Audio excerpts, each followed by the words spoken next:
The upcoming trial of Robert J. Fisher is on July 31st, 2024. Robert J. Fisher had killed and raped Josefina Catherine Cunningham. I am her brother, Jy'Quan Stewart, and I'm trying to get her story worldwide coverage before the trial begins. The trial is 2 months. We don't have much time. I want this story to be powerful, just as the Emmett Till case. Please share Josefina's story. Josefina was found July 7th with blood. She was foaming at the mouth. There was bleach all over her. Robert J. Fisher in Rensselaer, New York had murdered and raped Josefina Cunningham. This story is powerful, and I wanted to shake a nation. When word spread of little Josefina's senseless murder, it was like a sledgehammer to the calm facade of Rensselaer, New York.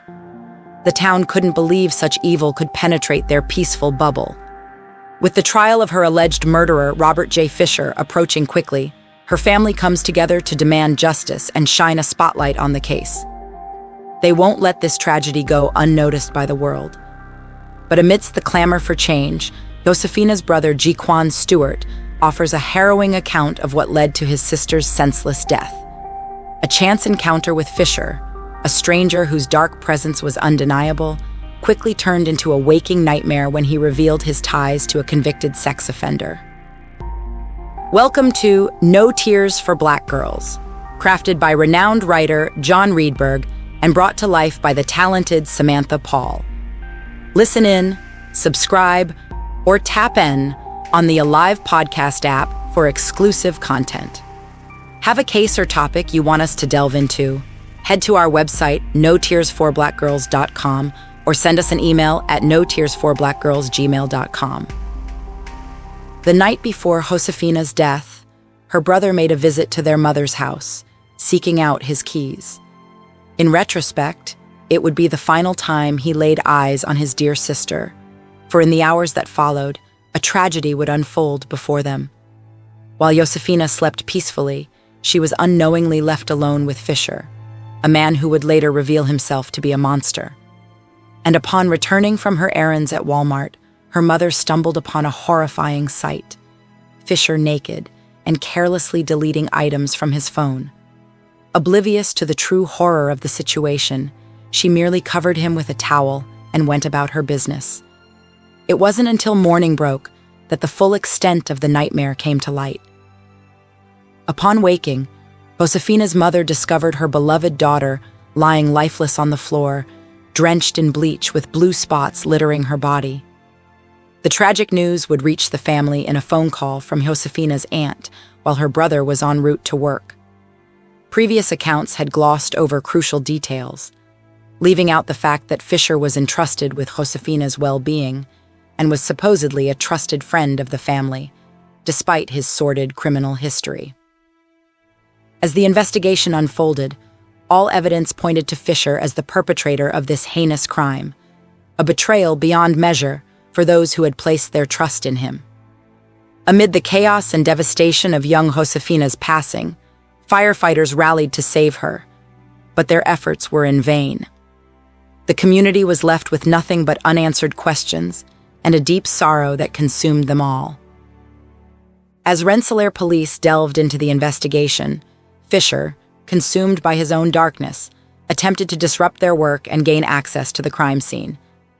His actions only added to the grief and trauma of those involved. During Fisher's initial court appearance in August 2023, investigators gave a bleak statement on the tragic events. The age of the victim alone is difficult. A lot of the fire guys, the police people have young children at home. That alone is difficult, and then it's a homicide. Somebody lost their life, take the age out of it. That it was a child. Somebody lost their life at the hands of another.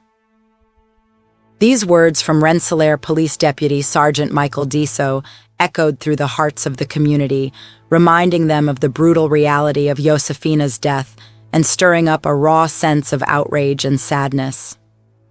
The unraveling of the case revealed a cruel and savage attack on young Josefina. Her blood stained the bed, a testament to her fierce struggle against her attacker. The family is left shattered in the wake of this tragedy, their cries for justice echoing through the world. Robert Fisher, who has entered a plea of not guilty, now awaits trial in Rensselaer County City Court, where he could face 25 years to life behind bars if convicted of murder. But proving his culpability will require more than just evidence.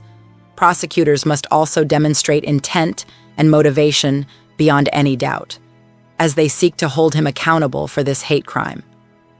The community is seething with righteous anger, all up in arms over this despicable act. Even the law enforcement big shots like Police Chief Warren Familietti and State Police Captain Robert Appleton can't hide their shock and disgust.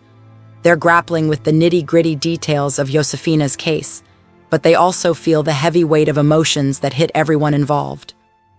It's not an easy burden to bear, no sir. Everyone's talking about whether this was a hate crime or not. Some say it's clear as day. The perp targeted little Josefina because of her race, because she was a black child. The sheer brutality of it all, and the fact that she was just a sweet, innocent girl, only adds fuel to their fire. And you know what? They might be onto something. This whole mess has got people questioning the system, wondering if there's some deep-rooted racism and prejudice at play here. As we get closer to the trial date, the debate rages on. Folks who believe in justice and equality are keeping a close eye on things, hoping and praying that this time around, our legal system will do right by Josefina and address these bigger issues at hand. But even if that doesn't happen, one thing's for sure. We'll never forget little Josefina and what happened to her. She serves as a reminder of how important it is to protect our most vulnerable members of society and fight for justice when their lives are taken from us too soon. May she rest in peace. In an exclusive interview with No Tears for Black Girls, Jy'Quan Stewart spoke out about the upcoming trial of Robert Fisher and his hopes that his sister's case will finally receive the attention it deserves.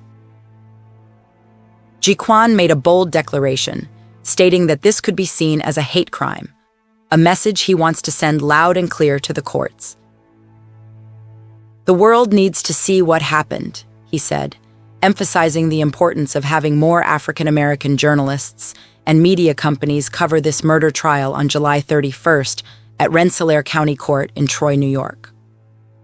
This is a big case, he added. In addition, Jy'Quan plans to take action by reaching out to the New York state government and advocating for the death penalty for child rapists and murderers. He couldn't ignore the fact that New York State had abolished the death penalty in 2007, citing its cruelty as the reason. People may think I'm crazy for taking things too far, but I want justice for my sister, Jy'Quan shared candidly. It was clear that his determination knew no bounds as he bravely fought for a bigger audience to hear their story. Sadly, one detail that has not been mentioned in the news is how Josefina's mother discovered her daughter's lifeless body, covered in bleach with blue spots all over her. The family received the tragic news when Josefina's aunt called her brother while he was on his way to work. As investigations unfolded, it became apparent that Josefina had been brutally raped and murdered. Blood on the bed revealed a violent struggle, leaving behind only the face of innocence, captured forever in my sister's photo that you see in the news. May the good Lord above bless this young man, Jy'Quan Stewart, who refuses to let his sister's murder go unanswered. Thank you for tuning in to No Tears for Black Girls, now a part of the Alive Podcast Network, the first Black female-owned and operated network dedicated to amplifying Black voices.